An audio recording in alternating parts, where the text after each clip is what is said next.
بسم الله الرحمن الرحيم. الحمد لله الذي أنزل على عبده الكتاب ولم يجعل له عوجا قيما لينذر بأسا شديدا من لدنه ويبشر المؤمنين الذين يعملون الصالحات أن لهم أجرا حسنا ماكثين فيه أبدا وينذر الذين قالوا اتخذ الله ولدا ما لهم به من علم ولا لآبائهم كبرت كلمة تخرج من أفواههم إن يقولون إلا كذبا فلعلك باخع نفسك على آثارهم إن لم يؤمنوا بهذا الحديث أسفا إنا جعلنا ما على الأرض زينة لها لنبلوهم أيهم أحسن عملا وإنا لجاعلون ما عليها صعيدا جرزا أم حسبت أن أصحاب الكهف والرقيم كانوا من آياتنا عجبا إذ أوى الفتية إلى الكهف فقالوا ربنا آتنا من لدنك رحمة وهيئ لنا من أمرنا رشدا فضربنا على آذانهم في الكهف سنين عددا ثم بعثناهم لنعلم أي الحزبين أحصى لما لبثوا أمدا نحن نقص عليك نبأهم بالحق إنهم فتية آمنوا بربهم وزدناهم هدى وربطنا على قلوبهم إذ قاموا فقالوا ربنا رب السماوات والأرض لن ندعو من دونه إلها لقد قلنا إذا شططا هؤلاء قومنا اتخذوا من دونه آلهة لولا يأتون عليهم بسلطان بين فمن أظلم ممن افترى على الله كذبا وإذ اعتزلتموهم وما يعبدون إلا الله فأووا إلى الكهف ينشر لكم ربكم من رحمته ويهيئ لكم من أمركم مرفقا وترى الشمس إذا طلعت تزاور عن كهفهم ذات اليمين وإذا غربت تقرضهم ذات الشمال وهم في فجوة منه ذلك من آيات الله من يهد الله فهو المهتد ومن يضلل فلن تجد له وليا مرشدا وتحسبهم أيقاظا وهم رقود ونقلبهم ذات اليمين وذات الشمال وكلبهم باسط ذراعيه بالوصيد لو اطلعت عليهم لوليت منهم فرارا ولملئت منهم رعبا وكذلك بعثناهم ليتساءلوا بينهم قال قائل منهم كم لبثتم قالوا لبثنا يوما أو بعض يوم قالوا ربكم أعلم بما لبثتم فابعثوا أحدكم بورقكم هذه إلى المدينة فلينظر أيها أزكى طعاما فليأتكم برزق منه وليتلطف ولا يشعرن بكم أحدا إنهم إن يظهروا عليكم يرجموكم أو يعيدوكم في ملتهم ولن تفلحوا إذا أبدا وكذلك أعثرنا عليهم ليعلموا أن وعد الله حق وأن الساعة لا ريب فيها إذ يتنازعون بينهم أمرهم فقالوا بنوا عليهم بنيانا ربهم أعلم بهم قال الذين غلبوا على أمرهم لنتخذن عليهم مسجدا سيقولون ثلاثة رابعهم كلبهم ويقولون خمسة سادسهم كلبهم رجما بالغيب ويقولون سبعة وثامنهم كلبهم قل ربي أعلم بعدتهم ما يعلمهم إلا قليل فلا تمار فيهم إلا مراء ظاهرا ولا تستفت فيهم منهم أحدا ولا تقولن لشيء إني فاعل ذلك غدا إلا أن يشاء الله واذكر ربك إذا نسيت وقل عسى أن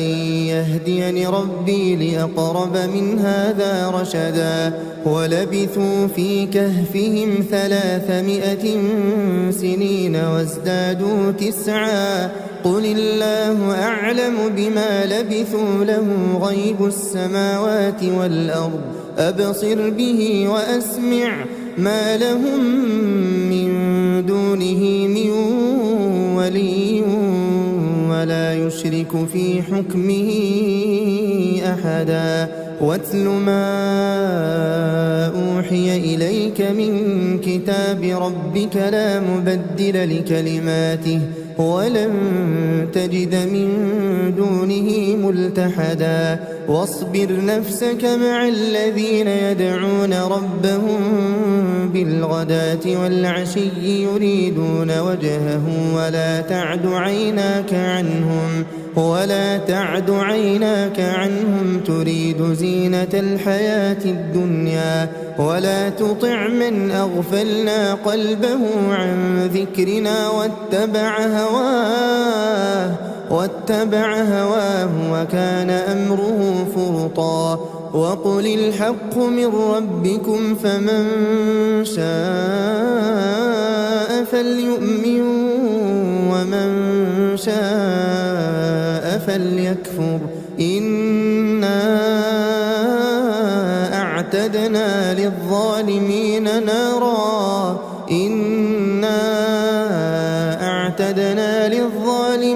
نارا أحاط بهم سرادقها وإن يستغيثوا يغاثوا بماء كالمهل يشوي الوجوه بئس الشراب وساءت مرتفقا إن الذين آمنوا وعملوا الصالحات إنا لا نضيع أجر من أحسن عملا أولئك لهم جنات عدن تجري من تحتهم الأنهار يحلون فيها من أساور من ذهب ويلبسون ثيابا خضرا من سندس واستبرق متكئين فيها على الأرائك نعم الثواب وحسنت مرتفقا واضرب لهم مثل الرجلين جعلنا لأحدهما جنتين من أعناب وحففناهما بنخل وجعلنا بينهما زرعا كلتا الجنتين آتت أكلها ولم تظلم منه شيئا وفجرنا خلالهما نهرا وكان له ثمر فقال لصاحبه وهو يحاوره أنا أكثر منك مالا وأعز نفرا ودخل جنته وهو ظالم لنفسه قال ما أظن أن تبيد هذه أبدا وما أظن الساعة قائمة ولئن رددت إلى ربي لأجدن خيرا منها منقلبا قال له صاحبه وهو يحاوره أكفرت بالذي خلقك من تراب ثم من نطفة ثم سواك رجلا لكن هو الله ربي ولا أشرك بربي أحدا ولولا إذ دخلت جنتك قلت ما شاء الله لا قوة إلا بالله إن ترني أنا أقل منك مالا وولدا فعسى ربي أن يؤتيني خيرا من جنتك ويرسل عليها حسبانا من السماء فتصبح صعيدا زلقا أو يصبح ماؤها غورا فلن تستطيع له طلبا وأحيط بثمره فأصبح يقلب كفيه على ما أنفق فيها وهي خاوية على عروشها ويقول يا ليتني لم أشرك بربي أحدا ولم تكن له فئة ينصرونه من دون الله وما كان منتصرا هنالك الولاية لله الحق هو خير ثوابا وخير عقبا واضرب لهم مثل الحياة الدنيا كماء إن أنزلناه من السماء فاختلط به نبات الأرض فأصبح هشيما تذروه الرياح وكان الله على كل شيء مقتدرا المال والبنون زينة الحياة الدنيا والباقيات الصالحات خير عند ربك ثوابا وخير أملا ويوم نسير الجبال وترى الأرض بارزة وحشرناهم فلم نغادر منهم أحدا وعرضوا على ربك صفا لقد جئتمونا كما خلقناكم أول مرة بل زعمتم أن لن نجعل لكم موعدا ووضع الكتاب فترى المجرمين مشفقين مما فيه ويقولون يا ويلتنا ما لهذا الكتاب لا يغادر صغيرة ولا كبيرة إلا أحصاها ووجدوا ما عملوا حاضرا ولا يظلم ربك أحدا وإذ قلنا للملائكة اسجدوا لآدم فسجدوا إلا إبليس كان من الجن ففسق عن أمر ربه أفتتخذونه وذريته أولياء من دوني وهم لكم عدو بئس للظالمين بدلا ما أشهدتهم خلق السماوات والأرض ولا خلق أنفسهم وما كنت متخذ المضلين عضدا ويوم يقول نادوا شركائي الذين زعمتم فدعوهم فلم يستجيبوا لهم وجعلنا بينهم موبقا ورأى المجرمون النار فظنوا أنهم مواقعوها ولم يجدوا عنها مصرفا ولقد صرفنا في هذا القرآن للناس من كل مثل وكان الإنسان أكثر شيء جدلا وما منع الناس أن يؤمنوا إذ جاءهم الهدى ويستغفروا ربهم إلا أن تأتيهم سنة الأولين أو يأتيهم العذاب قبلا وما نرسل المرسلين إلا مبشرين ومنذرين ويجادل الذين كفروا بالباطل ليدحضوا به الحق واتخذوا آياتي وما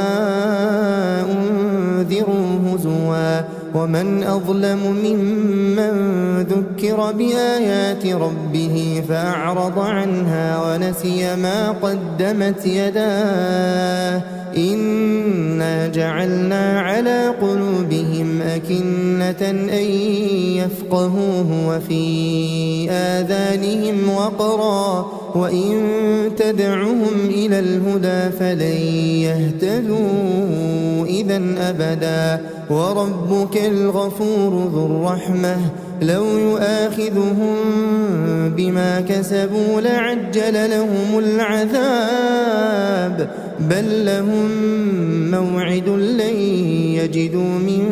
دونه موئلا وتلك القرى أهلكناهم لما ظلموا وجعلنا لمهلكهم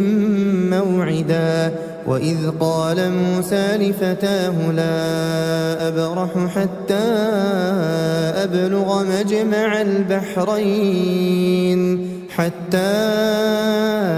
أبلغ مجمع البحرين أو أمضي حقبا فلما بلغا مجمع بينهما نسيا حوتهما فاتخذ سبيله في البحر سربا فلما جاوزا قال لفتاه آتنا غداءنا لقد لقينا من سفرنا هذا نصبا قال أرأيت إذ أوينا إلى الصخرة فإني نسيت الحوت وما أنسانيه إلا الشيطان أن أذكره واتخذ سبيله في البحر عجبا قال ذلك ما كنا نبغي فارتدا على آثارهما قصصا فوجدا عبدا من عبادنا آتيناه رحمة من عندنا وعلمناه من لدنا علما قال له موسى هل أتبعك على أن تعلمني مما علمت رشدا قال إنك لن تستطيع معي صبرا وكيف تصبر على ما لم تحط به خبرا قال ستجدني إن شاء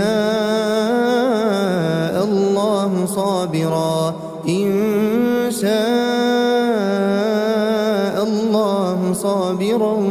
ولا أعصي لك أمرا. قال فإن اتبعتني فلا تسألني عن شيء حتى أحدث لك منه ذكرا. فانطلقا حتى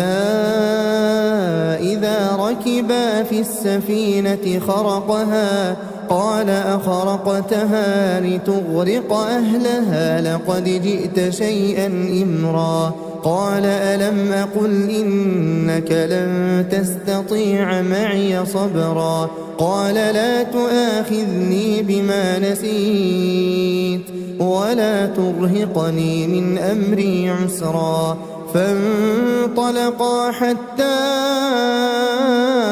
إذا لقيا غلاما فقتله. قال أقتلت نفسا زكية بغير نفس لقد جئت شيئا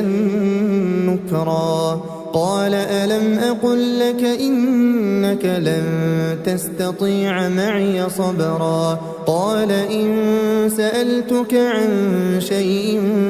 بعدها فلا تصاحبني قد بلغت من لدني عذرا. فانطلقا حتى إذا أتيا أهل قرية استطعما أهلها فأبوا أن يضيفوهما فوجدا فيها جدارا يريد أن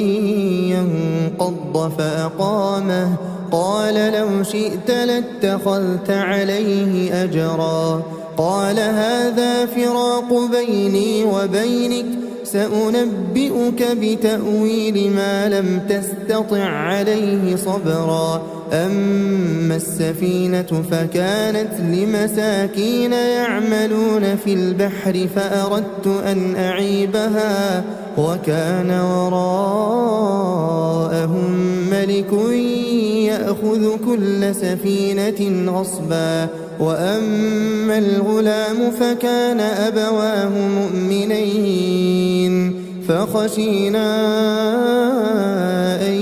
يرهقهما طغيانا وكفرا. فأردنا أن يبدلهما ربهما خيرا منه زكاة وأقرب رحما. وأما الجدار فكان لغلامين يتيمين في المدينة وكان تحته كنز لهما وكان أبوهما صالحا. فأراد ربك أن يبلغا أشدهما ويستخرجا كنزهما رحمة من ربك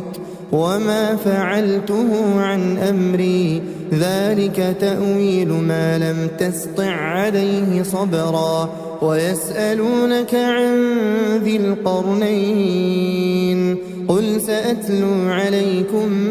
منه ذكرا. إنا مكنا له في الأرض وآتيناه من كل شيء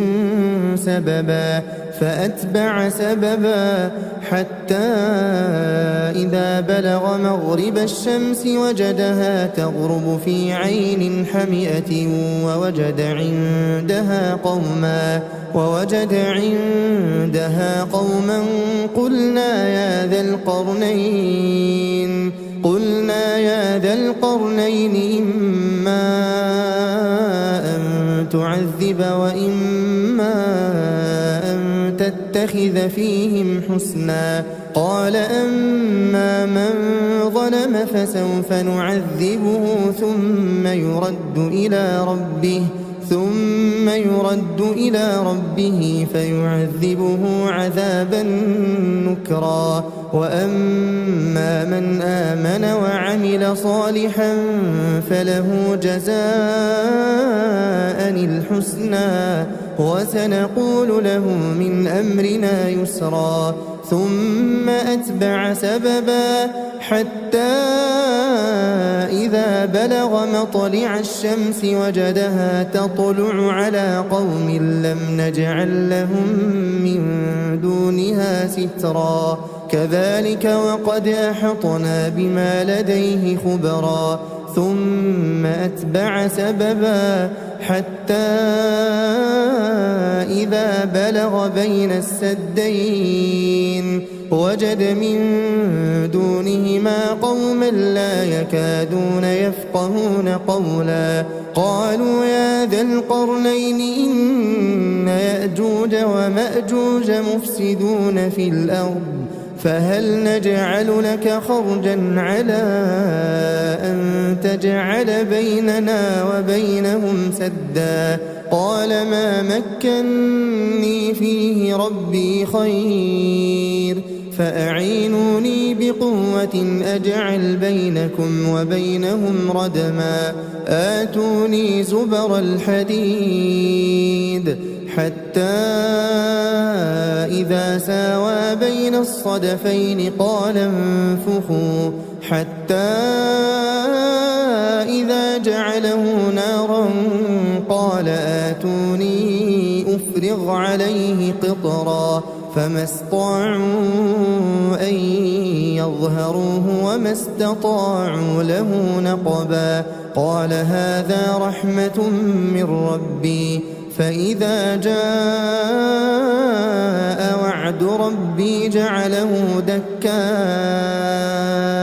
وكان وعد ربي حقا وتركنا بعضهم يومئذ يموج في بعض ونفخ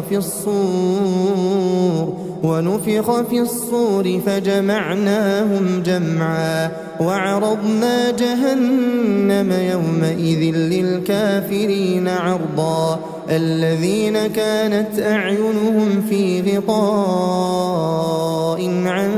ذكري وكانوا لا يستطيعون سمعا أفحسب الذين كفروا أن يتخذوا عبادي من دوني أولياء إنا أعتدنا جهنم للكافرين نزلا قل هل ننبئكم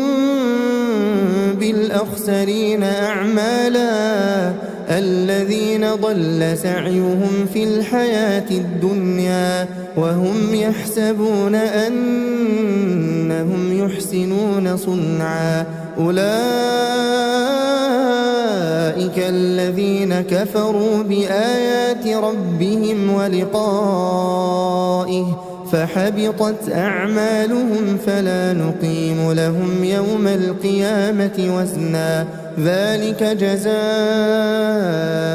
جهنم بما كفروا واتخذوا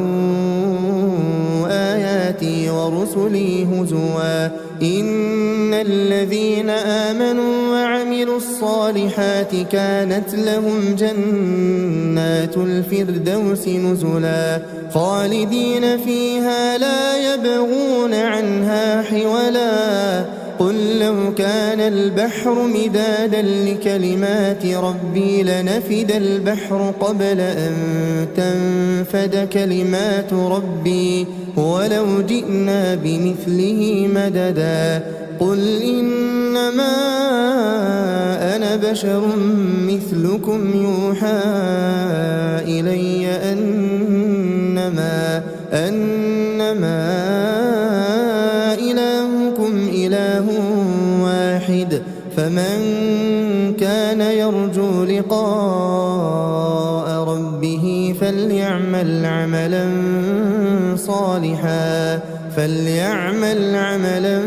صالحا ولا يشرك بعبادة ربه أحدا.